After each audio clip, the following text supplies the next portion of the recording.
Hello everyone. इस video में हम लोग बेल कोलमन साइकिल के बारे में बात करेंगे। आपकी जो बेल कोलमन साइकिल होती है वो reverse Brayton heat engine cycle पे काम करती है। यहाँ पे हम लोग हमारा जो मशीन है मतलब बेल कोलमन साइकिल जो है जिस मशीन के ऊपर काम करती है उसके जो कंपोनेंट्स होते हैं वो refrigerating chamber, compressor, air cooler और एक्सपेंडर है। यहाँ पे ये हमारा सिस्टमेटिक डायग्राम बना हुआ है बेल कोलमन साइकिल के ऑपरेशन के लिए। तो यहाँ पे एक बार हम इस डायग्राम के बेस पे समझते हैं कि कैसे हम लोग हीट जो है हमारी जो हीट है वो एब्जॉर्ब होती है, कैसे हमारी हीट जो है वो रिजेक्ट की जाती है। मतलब हम लोग कूलिंग वाली स्पेस से हीट को उठाते हैं, जिसको हमें ठंडा करना, उस स्पेस से हम हीट निकालते हैं और उसे फिर सराउंडिंग में दे देते हैं। तो हमारे ये जो सिस्टम है वो किस तरीके से काम करता है पहले हम वो देख लेते हैं। जैसे मान लीजिए ये हमने प्रोसेस का नाम दिया गया है 4 1 2 3। तो मैं क्या करूंगा, मैं 4 पॉइंट को अपनी इनिशियल स्टेज मानूंगा। 4 पॉइंट पे हम मान लेते हैं जो आपकी एयर है, ये एयर रेफ्रिजरेशन साइकिल है। तो 4 पॉइंट पे जो आपकी एयर है वो लो प्रेशर और लो टेम्परेचर पे है। तो यहां से low pressure low temperature air जो है वो रेफ्रिजरेटिंग चैम्बर के अंदर जाएगी। इसका जो टेम्परेचर होगा वो जिस जगह से हमें, जिस स्पेस से हमें हीट उठानी है उससे भी कम टेम्परेचर हमें मेंटेन करना पड़ेगा, तभी हम यहां से हीट क्या कर पाएंगे, बाहर निकाल पाएंगे। अगर इससे ज्यादा टेम्परेचर होगा तो ये तो हीट उसे देगा ना कि वहां से लेगा। हमें पता है कि जो हीट है वो हाई टेम्परेचर से लो टेम्परेचर पर ट्रेवल करती है। तो वही चीज है यहाँ पे, आपका जो प्रेशर और टेम्परेचर रहने वाला है 4 पॉइंट पे वो कम रहने वाला है in comparison to space being cooled. तो यहां से लो प्रेशर लो टेम्परेचर पे आपकी एयर आएगी। वो एयर क्या करेगी, आपके यहां से जो स्पेस आपको ठंडी करनी है वहां से क्या करेगी, हीट गेन करेगी। तो यहां से आपकी हीट एब्जॉर्ब करेगी, हीट एब्जॉर्ब करके वो बाहर निकल जाएगी। यहाँ पे प्रेशर जो है 1 पॉइंट पे वो सेम मेंटेन रहने वाला है जो 4 पॉइंट पे था, पर लेकिन आपकी जो टेम्परेचर जो है वो बढ़ जाएगा क्योंकि उसने अभी अभी क्या किया है, हीट को एब्जॉर्ब किया है। तो हम मान लेते हैं आपका टेम्परेचर जो है वो T4 से T1 हो गया। तो अब लो प्रेशर और थोड़ा बहुत स्लाइट हाई टेम्परेचर के साथ आपकी जो ये एयर है ये एयर कंप्रेसर में जाएगी। आफ्टर पासिंग थ्रू पॉइंट 1 ये कहां जाएगी, एयर कंप्रेसर में जाएगी। अब एयर कंप्रेसर का जो काम है वो क्या है कि इसके प्रेशर को और टेम्परेचर को बढ़ा देना। ठीक है, अब ये क्या करेगा, ये आपके प्रेशर और टेम्परेचर को दोनों को ही बढ़ा देगा। यहां पे हमें एयर कंप्रेसर में उसके प्रेशर और टेम्परेचर को बढ़ाने की जरूरत किस लिए पड़ी, क्योंकि जो एयर यहां हीट कैरी करके आ रही है वो उस प्रेशर या टेम्परेचर पे अभी भी नहीं पहुंची है कि वो बाहर जाके एयर कूलर में जाके अपनी हीट जो है सराउंडिंग को रिजेक्ट कर सके या किसी भी दूसरे कंपोनेंट को वो हीट दे सके। तो उसी प्रोसेस के लिए हम एयर कंप्रेसर का यूज करते हैं, जिसकी हेल्प से हम उसके प्रेशर और टेम्परेचर को, एयर के प्रेशर और टेम्परेचर को बढ़ा देते हैं कि वो एयर कूलर में जाके फिर अपनी हीट को जो है रिजेक्ट कर पाए। फिर यहां से पास होने के बाद यहाँ पे जब वो 2 पॉइंट पे आती है उसका प्रेशर जो है वो P2 हो जाता है, टेम्परेचर जो है वो T2 हो जाता है। तो P2 और T2 टेम्परेचर प्रेशर वाली जो एयर है आपकी हॉट कंप्रेस्ड एयर जो है अब वो एयर कूलर से पास होने वाली है। जब वो एयर कूलर से पास होगी तो ये यहाँ पे आपकी सर्कुलेटिंग, यहाँ पे आपका सर्कुलेटिंग पानी है, यहाँ से पानी आपका अंदर आ रहा है, यहाँ से पानी आपका बाहर जा रहा है। तो जो हॉट एयर आएगी वो पाइप के थ्रू इस सर्कुलेटिंग वाटर से पास होने वाली है, आपके एयर कूलर से पास होने वाली है। यहाँ पे जो आपका पानी होगा वो क्या करेगा, वो वहां से हीट को एब्जॉर्ब कर लेगा, वो आपकी एयर से, हॉट कंप्रेस्ड एयर से हीट को एब्जॉर्ब कर लेगा। अब आपकी हॉट कंप्रेस्ड एयर जो है वो 3 पॉइंट पे जाके कूल कंप्रेस्ड एयर बन जाएगी। तो यहाँ पे क्या होगा, आपका प्रेशर तो सेम मेंटेन रहेगा, जो हीट रिजेक्शन चलेगा वो कांस्टेंट प्रेशर पे रहेगा। देखिए हीट एब्जॉर्प्शन हुआ था वो भी कांस्टेंट प्रेशर पे हुआ था, अब हीट रिजेक्शन जो आपका रहने वाला है वो भी कांस्टेंट प्रेशर पे रहने वाला है। आपका P2 जो है वो P3 के बराबर होगा। आपका टेम्परेचर जो है वो कम हो जाएगा क्योंकि उसने क्या किया है, हीट को रिजेक्ट कर दिया है। तो यहाँ पे आपका प्रेशर जो है P2 इक्वल्स टू P3, आपका टेम्परेचर जो है वो T2 से T3 पर गिर जाएगा, आपका टेम्परेचर जो है वो कम हो जाएगा। फिर इसके बाद यहाँ पे आपका हाई प्रेशर है और टेम्परेचर जो है वो थोड़ा कम हो गया है। फिर इसके बाद हमारे जो ये हाई प्रेशर और मॉडरेट टेम्परेचर मतलब मीडियम टेम्परेचर T3 वाली जो एयर है उसको आप लोग क्या करेंगे, एक्सपेंशन सिलेंडर से पास करेंगे। जब आप उसे एक्सपेंशन सिलेंडर से पास करेंगे तो आपका जो एक्सपेंशन होगा यहाँ पे वो आइसेंट्रोपिक वे में होगा, जिसकी वजह से आपका प्रेशर जो है वो P2 से P1 पर गिर जाएगा। मतलब आपका प्रेशर भी कम हो जाएगा और आपका टेम्परेचर भी किस पे आ जाएगा, T4 पे आ जाएगा। यहाँ पे टेम्परेचर भी आपका कम हो जाएगा। तो T4 टेम्परेचर जो है वो यहाँ पे सबसे कम टेम्परेचर है आपकी पूरी साइकिल का। T4 टेम्परेचर जो होता है वो आपका सबसे कम कम टेम्परेचर होता है आपकी पूरी साइकिल का। वहीं जब हम लोग बात कर रहे हैं, देखिए आपने यहाँ पे क्या किया था, अभी आपने एयर को एक्सपेंड करवाया था। तो जब आप एयर को एक्सपेंड करवा रहे हैं यहाँ पे, तो आपको क्या कर रहा है, आपको कुछ वर्क मिल रहा है। तो जो वर्क आपको यहाँ पे मिल रहा है उस एयर से, उस वर्क को आप यूटिलाइज कर रहे हैं कहाँ पे, एयर कंप्रेसर को वर्क कराने के लिए। तो कुछ तो यहां से मिल गया आपको, जब आपकी एयर एक्सपेंड हुई तो कुछ वर्क तो आपको एयर कंप्रेसर के लिए यहां से मिल गया, एक्सपेंशन सिलेंडर से मिल गया। और कुछ जो है, जो बच गया वर्क जो हमें और चाहिए, वो हम किसी भी एक्सटर्नल पावर से या ड्राइव से हम उसे लेंगे। अब 4 पॉइंट पे आने के बाद फिर से क्या होगा, आपकी जो एयर है, low pressure low temperature air जो है फिर से रेफ्रिजरेटिंग चैम्बर में जाएगी और इस तरीके से आपकी साइकिल जो है वो रिपीट होती चली जाएगी। वहीं हम आगे बात करते हैं इसके टीएस और पीवी डायग्राम की। तो आपके टीएस और पीवी डायग्राम कुछ इस तरीके से बनेंगे। ये आपका प्रोसेस 4 से 1 है, जहां पे आप लोग क्या कर रहे हैं, हीट एक्सट्रैक्ट कर रहे हैं, अपने रेफ्रिजरेटिंग चैम्बर से हीट उठा रहे हैं। यहाँ पे आपका 4 से 1 प्रोसेस ये है, जहां पे आपकी एंट्रोपी जो है वो बढ़ रही है और टेम्परेचर भी क्या हो रहा है, थोड़ा सा बढ़ रहा है, पर प्रेशर आपका क्या है, कांस्टेंट मेंटेन है। प्रेशर आपका क्या है, कांस्टेंट मेंटेन है। वहीं जब आप लोग 1 से 2 प्रोसेस की बात करते हैं, तो आपकी एयर जो है वो किस में जा रही है, कंप्रेसर में जा रही है।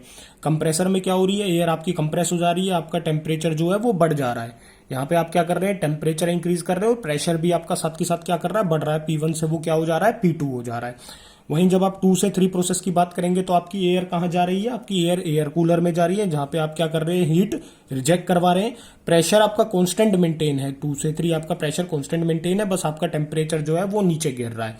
वहीं जब आप आगे बढ़ रहे हैं, तो आपकी एयर जो है 3 से 4 प्रोसेस में कहां जा रही है, एक्सपेंशन सिलेंडर में जा रही है। एक्सपेंशन सिलेंडर में यहाँ पे आपकी एयर जो है आइसेंट्रोपिकली एक्सपेंड हो रही है, आइसेंट्रोपिकली एक्सपेंड हो रही है, जहां पे फिर से इसका प्रेशर जो है वो गिरने वाला है, टेम्परेचर गिरने वाला है, जिसकी बाद वो फिर से कहां जाएगी, रेफ्रिजरेटिंग चैम्बर में जाएगी। इस तरीके से आपकी ये जो साइकिल है कंटिन्यूअसली रन करती रहेगी।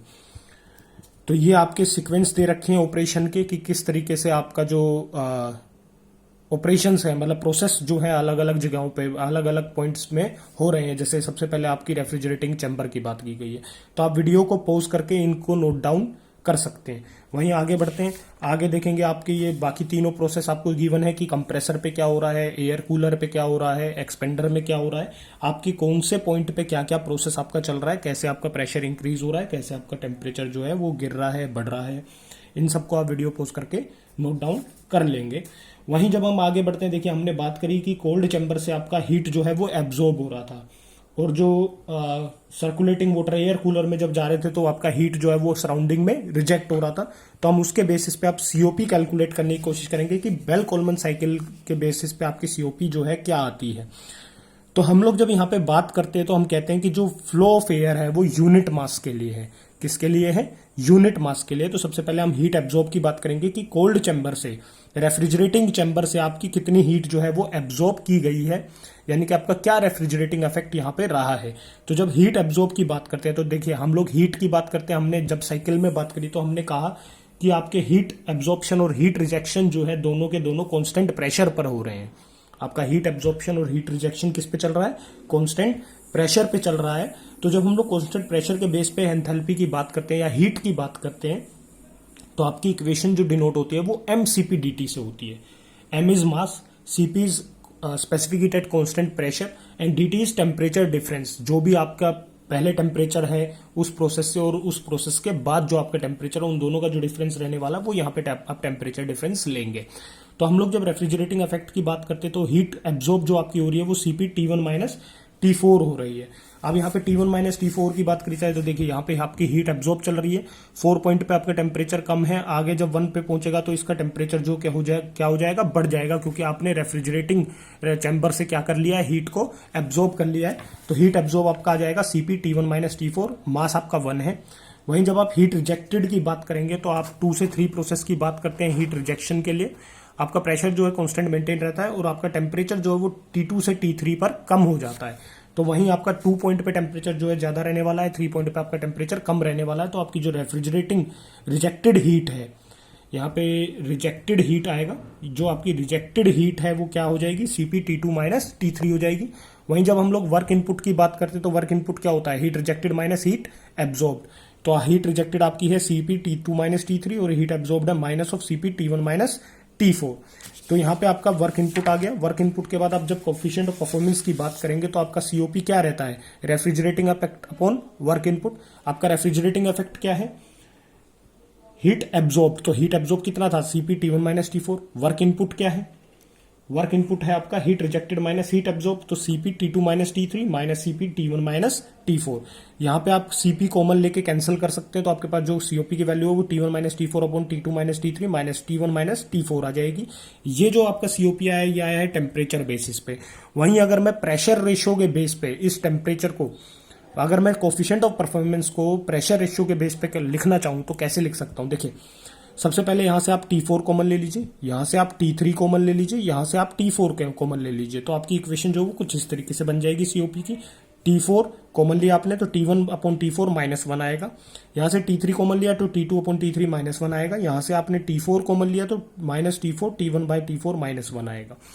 अब इसके बाद जब हम लोग आइसेंट्रोपिक कंप्रेशन की बात करते हैं, इसके बाद हम लोग जब आइसेंट्रोपिक कंप्रेशन की बात करते हैं यानी कि 1 और 2 प्रोसेस की बात करते हैं आइसेंट्रोपिक प्रोसेस में, तो आपका जो टेम्परेचर और प्रेशर का रिलेशन रहने वाला है वो रहने वाला है T2 upon T1 equals to P2 upon P1 raise to पर गामा माइनस 1 अपॉन गामा। तो आपका T2 और T1 और प्रेशर का रिलेशन जो रहेगा वो T2 upon T1 equals to P2 upon P1 raise to पर गामा माइनस 1 अपॉन गामा रहेगा।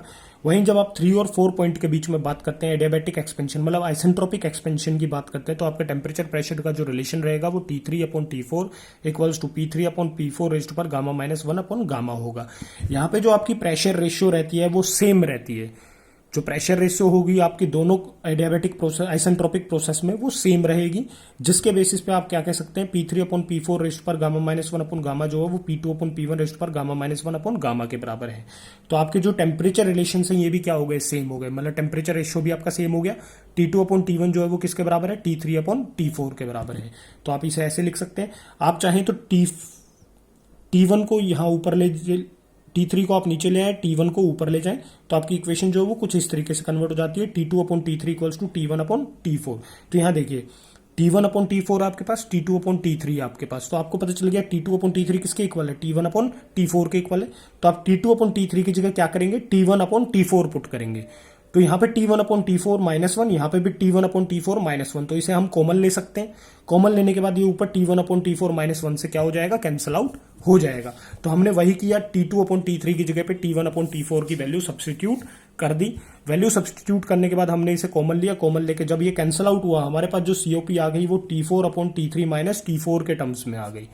अब आप क्या करेंगे, फिर से इस इक्वेशन को जो डिनोमिनेटर है आपका इसको T4 से डिवाइड करा दीजिए, तो जो आपका COP आ जाएगा वो 1 upon T3 upon T4 minus 1 आ जाएगा, 1 upon T3 upon T4 minus 1।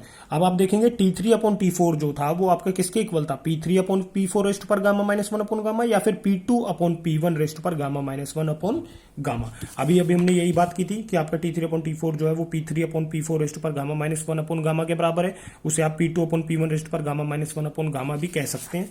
तो आपने वही किया, T3 अपॉन T4 की जगह पे आपने क्या लिख दिया, P2 अपॉन P1 रेस्ट पर गामा माइनस 1 अपॉन गामा।